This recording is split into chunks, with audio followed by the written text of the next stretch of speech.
नमस्कार, आप सभी का फिर से एक बार स्वागत है मेरा यूट्यूब चैनल अभ्यास.com पर। अब देखते हैं एक्सरसाइज 1.2 का 10वीं क्लास का है एक्सरसाइज 1.2 का प्रश्न संख्या 3। क्या कह रहा है? अभाज्य गुणनखंड विधि द्वारा निम्नलिखित पूर्णांकों के एचसीएफ और एलसीएम निकालना है। एचसीएफ और एलसीएम निकालना है और कौन विधि का प्रयोग करना है? अभाज्य गुणनखंड विधि द्वारा। तो अभाज्य गुणनखंड विधि में दो तरह से आप निकाल सकते हैं, जो पर नीचे कक्षा में आपने पढ़ा होगा, आराम से एक एक संख्या को गुना करके या उसी संख्या को घात के रूप में निकालते हैं। तो घात में बहुत से बच्चों को प्रॉब्लम होता है कि घात करना क्या है। तो दो चीज याद रखना है, जब आप एलसीएम निकालिएगा तो एलसीएम में बड़ी घात को लिखना है, और जब आप एचसीएफ निकालिएगा तो एचसीएफ में छोटी घात को लिखना है। यानी कि दो बात को हमको याद रखना है। एलसीएम में दो बात है, एलसीएम में क्या करना है? बड़ी घात, एलसीएम में बड़ी घात, और जब आप एचसीएफ निकालेंगे तो एचसीएफ में छोटी घात। बस ये दो बात आप याद रखिएगा, बहुत सरलता से आपका क्वेश्चन सॉल्व होगा। एलसीएम में बड़ी घात और एचसीएफ में छोटी घात को लिखा जाता है। तो चलिए एक एक करके इसको बनाते हैं। 3 प्रश्न है, 12, 15 और 21 का करना है, फिर 17, 23, 29 का करना है, और फिर 8, 9 और 25 का करना है। तो एक एक करके इसको हम अभाज्य गुणनखंड विधि से एचसीएफ और एलसीएम निकालते हैं। तो यहां संख्या कितना है? 12, उसके बाद है 15 और उसके बाद है 21। ये 3 संख्या है। तो चलिए 12 को 2 से लगाइए, 6, 2 से लगाइए 3, और 3 है तो 3 तो जाएगा नहीं, या आपको इच्छा है तो 3 से लगा दीजिए। तो 3 एकम 3, क्योंकि किसी भी संख्या का गुणनखंड 1 होता है। अब 15 में आइए, 2 से तो जाएगा नहीं, 3 से, 3 5 15, अब 5 है तो 5 एकम 5। 21 है, 3 से, 3 7 21 और 7 एकम 7। तो तीनों का 12, 15 और 21 का अभाज्य गुणनखंड हो गया। अब इसको लिखते हैं, तो यहाँ लिखते हैं 12 बराबर, तो अब यहाँ लिखेंगे 2। बस करना क्या है, इसको हमको घात के रूप में लिखना है। 2 तो देख रहे हैं कितने बार है? 2 बार, तो इसका घात कितना हो जाएगा?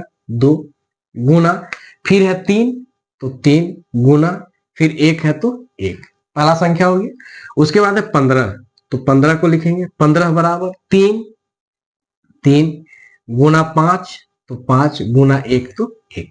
उसके बाद है 21, तो 21 में लिखेंगे 3 गुना 7 गुना 1। हो गया, लिख लिए। अब इसका क्या निकालेंगे हम? एलसीएम। तो एलसीएम में क्या करना है? शुरू से देखिए, जो सबसे पहले संख्या सबको लिख लीजिए, 2 3 1, यहां लिख लेते हैं 2 गुना 3 गुना 1। इसका काम खत्म हो गया ऊपर वाले लाइन के। फिर नीचे आइए, 3 है, 5 नहीं है तो लिखेंगे 5, 1 है, खत्म। समझ में आ रहा है? सबसे पहले जब भी आप एलसीएम निकालिए तो ऊपर वाला जो भी है, जो भी संख्या दिया हुआ है लिख लीजिए, और उसके बाद नीचे आइए। जैसे यहाँ 2 3 1 था, 2 3 1 लिखे, फिर नीचे आया 3 लिखा हुआ नहीं लिखेंगे, 5 नहीं था आ गया, 1 लिखा हुआ नहीं लिखेंगे, फिर नीचे आइए 3 लिखा हुआ नहीं लिखना है, 7 नहीं है तो यहाँ लिख देंगे 7, 1 शामिल है। तो इस तरह से हमारा क्या हुआ? एलसीएम निकल गया। अब आइए एचसीएफ। तो एचसीएफ में सबसे पहला बात क्या है? तो सबसे पहला बात, और यहाँ पर अगर घात का तुलना करें, घात छूट रहा है, घात देखेंगे 2, तो यहाँ 2 का घात 2 है और कहीं भी 2 का घात 2 नहीं है, तो सबसे बड़ी घात यानी कि 2 को लिखेंगे। ठीक है। 3 तो सब में 1 1 है, कोई दिक्कत नहीं है। 5 अकेला है, 1 अकेला है। अब एचसीएफ जब भी आप निकालेंगे तो वैसी संख्या को ढूंढना है जो सब में शामिल हो। तो यहाँ हमारे पास 3 संख्या है, 12, 15 और 21। तो इसके गुणनखंड में वह कौन सी संख्या है जो तीनों में शामिल है? तो आप देख पा रहे हैं कि 3 यहां भी है, यहां भी है, यहां भी है, 3 तीनों में हो गया। तो लिखेंगे 3 गुना 1 सब में शामिल है तो हो गया गुना 1। और कोई संख्या है? नहीं है। 2 इसमें है, इसमें नहीं है, इसमें नहीं है, नहीं लिखाएगा। 3 तीनों में था, लिख दिए। 5 ऊपर 1 था, नीचे भी 1, इसमें भी 5 एक जगह है, नहीं लिखे। 7 एक जगह है, नहीं लिखे। तो इस तरह से हमारा एलसीएम और एचसीएफ निकल गया। आप इसको गुना कर सकते हो या नहीं भी करोगे, केवल व्यक्त कर दोगे तब भी कोई दिक्कत नहीं है। अब आइए क्वेश्चन नंबर 2। इसमें कितना है? 17, 23, 29। आप देख रहे हैं कि ये जो तीनों जो संख्या दिया हुआ है, तीनों जो है कैसा संख्या है? अभाज्य संख्या है। अभाज्य संख्या का कहने का मतलब क्या होता है कि वो या तो 1 से कटेगा, नहीं तो स्वयं से कटेगा। तो यहां देखिए 17 तो 17 में लगाइएगा तो 1, 23, 23 से लगाएंगे 1, 29, 29 से लगाएंगे, क्या लिख लेंगे 17 बराबर 17 गुना 1, 23, 23 बराबर 23 गुना 1, 29, 29 बराबर 29 गुना 1, लिख लिए। अब इसका क्या निकालना है, एलसीएम, तो यहाँ लिख देते हैं एलसीएम बराबर, सबसे पहले ऊपर वाले संख्या को लिखिए 17 गुना 1, लिख लिए। अब नीचे आते हैं 23 नहीं लिखे हैं, गुना में 23, 1 लिखा चुका है नहीं, मतलब संख्या को रिपीट नहीं होने देना है। फिर नीचे आइए 29 नहीं लिखे हैं, लिखेंगे 1 लिखा हुआ है। तो इस तरह से हमारा क्या निकल गया, एलसीएम। अब बात करते हैं एचसीएफ का। तो एचसीएफ में किसको लिखना है, वैसी संख्या जो तीनों में शामिल हो। तो तीनों में शामिल क्या दिख रहा है हमको, केवल 1, तो इसका एचसीएफ क्या हो जाएगा 1। यही हमारा फाइनली आंसर हो गया। क्लियर। अब चलते हैं क्वेश्चन नंबर 3। 3 में क्या है, 8 है, फिर 9 है और फिर 25 है। ये 3 संख्या है।